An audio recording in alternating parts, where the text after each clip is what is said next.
First time na ako makakauna ni. So, itong abrihan. Sumaan siya ang sulod. So, hello everyone. Welcome to Jack Joy's Life. So, for today's video ay kakain ako ng sweets from Haldiram's here in India dahil nga nagkikrave ako ng matamis na pagkain dahil nga ilang araw na akong hindi nakakakain ng matamis dahil kasi ako iniiwasan ko yung matamis dahil nga sa aking pangangati dahil marami akong allergy sa aking pagpubuntis. So ngayon ay na ako ng paliit-liit. So yung patikim-tikim lang. So please watch my video. First time na ako makakauna ni. So itong abrihan.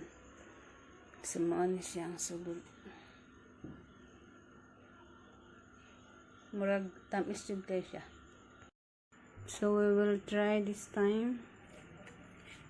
Maliit-liit lang.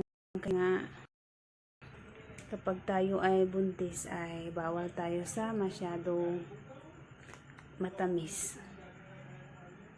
So, patikim-tikim lang tayo. So, ito na nga at mukhaon na jud ko ani kay kanon jud kay kung tamis ba kay kani naglikay manggod ko kay kuan buros lang kita mga nakay so nagligay kong tamis pero karon makaon jud ko bisag tilaw-tilaw lang so mo ni siya no. So gamay ra kong kanon kay para iwas sobrang tamis. So mo ni siya gamay lang akong kanon.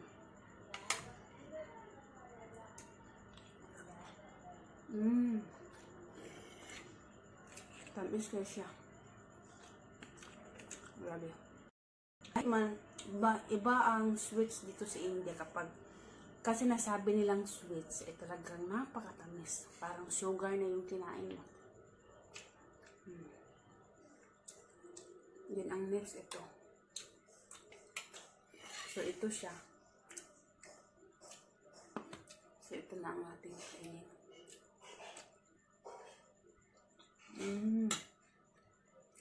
Grabe, matamis talaga siya kapag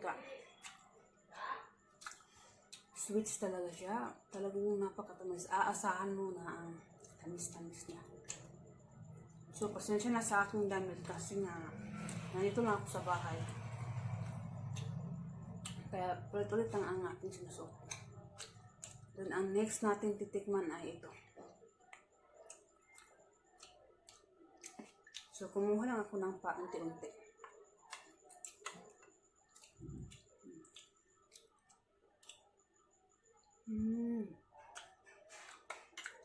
Grabe siya. Sarap. At ang last natin titikman ay siya.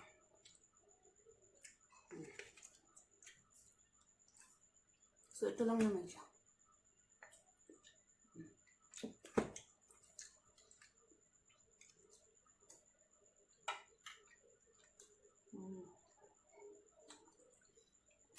Tamis. So, okay na sa akin to basta nakakain ako ng matamis. Kapag kasi nakakain ako ng sobrang matamis dahil kapag marami akong nakain ay nangangati. Kaya, limited lang ang aking kinakain. Thank you for watching Jack Joy's Life. So, ito lang muna ang aking update sa aking video. So, bye-bye!